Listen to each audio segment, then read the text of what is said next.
I am doing a video today that I have been meaning to do for such a long time now, and it is one that has been requested so many times, so I'm so pleased to finally be doing this. This is a look at how I use the Good and the Beautiful curriculum in the UK.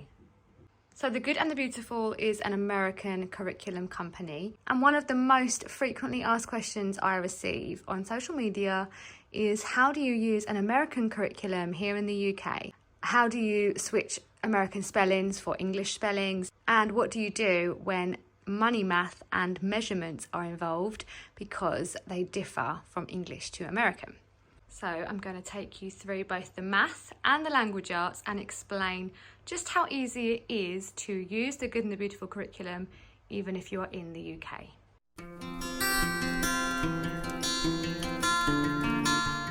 The first thing I'm going to start with is math, because this is the one that seems to have people the most worried, because we have a different currency here in the UK to America, and we also use different units of measurement. We have used all of the levels of the math from the Good and the Beautiful up to math 3, and we also have math 4 ready to go for my eldest daughter. And for all of the levels, it has pretty much been the same thing. I simply switch American currency for English, and I'll show you now how I do that in Math 2.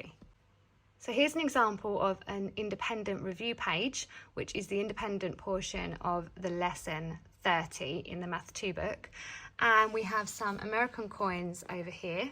And all I did, so that she could still complete this part of the lesson and practice currency, was tell her she had a 5p piece and 2 10p pieces, and asked her to work that out, which was 25p. And then I explained, which is exactly what the story is explaining, that she purchased something with 5p, how much would she have left, and all she had to do was write that sum and tell me the answer in pence instead of cents, which is what they would do in America. So that was really easy. I told her to not look at the coins, but just the amount that I had put there. So she was able to do that without any problems at all. And then over here, this was a $sign. And this is something I commonly do, is I draw over the $sign, which is usually really small, with a thick marker, and I put a pound sign on top so that she's visualizing it being in pounds, British pounds. And usually I would also go over these little ones as well. It seems I didn't in this lesson, but I asked her to work out how she could do it here. Now, we don't have £100 note, we only have 50. But for the purposes of just adding money, I explained this counts for 2 £50 notes, and what else would you need? And she was fine with that. You could skip that altogether, or you could cross that out and write or draw even 2 £50 notes underneath if you felt it was necessary. Same thing here again, £56. She circled a £50 note, 1 5 and a 1, and she's made £56. So in this case, it was really easy for me to just switch out the American coins and label them as pence and pounds instead of cents and dollars. But this isn't always the case, and sometimes there will be a lesson that focuses too much on the dollar. So for example, this lesson was specifically adding dollars and cents. So we skipped this part of the lesson, and that day she only did the independent review. We did have some money, and as you can see, I've labelled them as English coins. Told her just to ignore what they look like and focus again on the value that I've labelled and complete the sum the same way. Sometimes I may need to adapt what the coins are so that it matches along with the story. But for the lesson, we skipped this lesson, and all I simply do is have a look at the concept being taught, so adding money, and then I will pull out our British play money and then have her do some similar sums. So I might use the whiteboard, and I may lay out some specific pound notes and pounds and pence, and just have her add and subtract different amounts of money. Or I can choose to pull out a workbook like this one and just do some lessons on money. So we have a particular math problem here that involves money. So that is the other option that we can do. Another example of just simply skipping a lesson was this one. too many dollar signs for me to change over. So again, I read what the concept was that was being taught in this lesson, and we just did something similar with the math coins. Now, there are not that many money lessons in the Math 2 book at all. And then in the Math 3 book, there are not a huge amount either, and most of them were easy to switch out for English money. So this would have been $16.45. All I did was put a pound sign on top, and I said round £16.45 to the nearest pound. So literally this was very simple, very easy to change. All it involved was a black marker and just a minute of my time.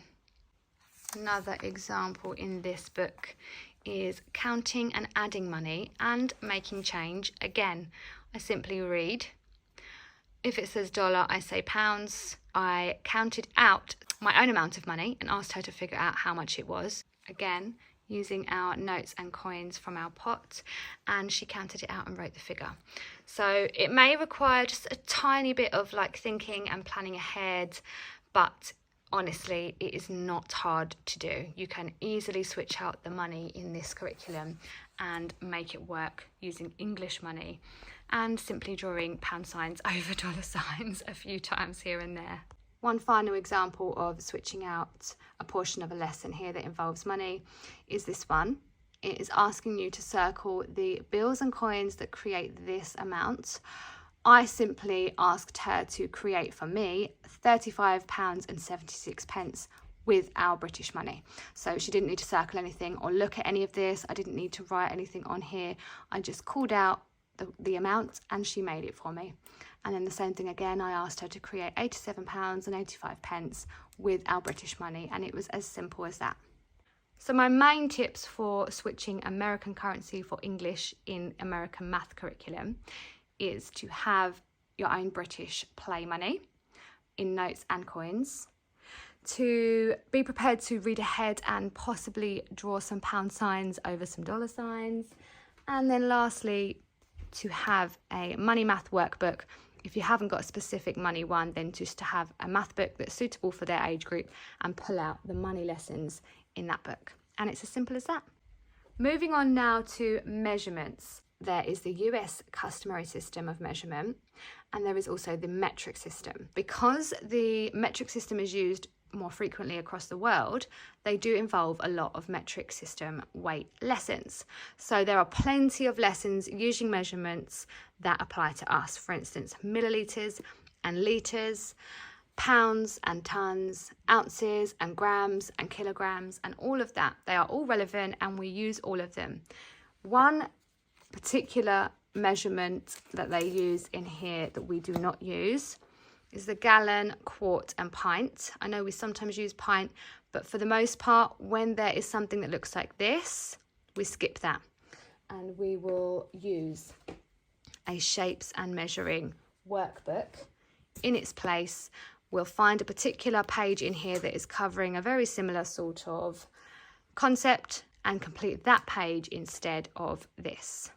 For the most part, in the lessons that involve measurement, we have not needed to do anything in these books.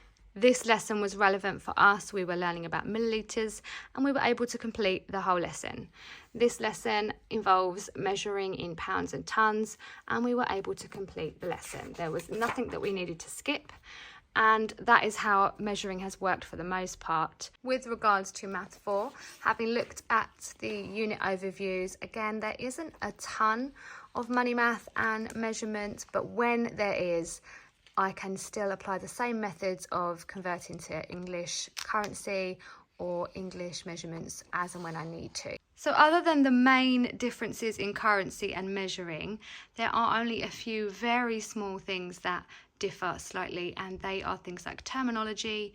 There may be a phrase that means the same thing over here, but the phrase is slightly different, which we can just tweak if we see it. Other than that, there is not a whole deal that is different from any other UK curriculum. So that's math. Moving on to language arts, really the only thing that may possibly need to be changed is some spelling words, and there are not many. The only other thing is in the booster cards, if you are using them, which are used only up to the level 2 course book, there may be the odd letter combination that they would state makes a slightly different sound than we make. It is very easy to read the sound and tell them the sound we make, so they don't even have to know that it describes it as a different sound. So that is in the booster cards. There are not that many words that we spell differently from America. And so far in the language arts courses, this is level 2 and level 3, there are none that need to be changed. So we have had no issues using the language arts in the UK. I'm sure there will come in the upper levels the odd spelling word that is spelled differently from the way we spell it in the UK, but for the most part, we've had no issues. The geography that is featured in the level 2 is very much world geography. There is some on North America, there are some map geography lessons, oceans and things like that. And so far in the level 3 book, we have focused mostly on Europe. So it is very much world geography. So like I said, the only thing that may be slightly different with the language arts from America is the odd spelling word, which we have yet to come across. I hope that the tips and information that I've given you today has been helpful and has aided in your decision making when it comes to choosing curriculum for your family. If you have any questions that I haven't answered, please do not hesitate to leave a comment, and I would be so happy to help with any further queries you may have about this beautiful curriculum. Don't forget as well that you can visit goodandbeautiful.com and download all of these curriculums up to level 6 in both the math and the language arts and print them yourselves for free. There are also level assessments. If you're unsure which level your child should be on for either math or language arts, you can simply take the placement test and it will tell you which level to begin with your child. I hope you enjoyed this video, and as always, thank you for watching.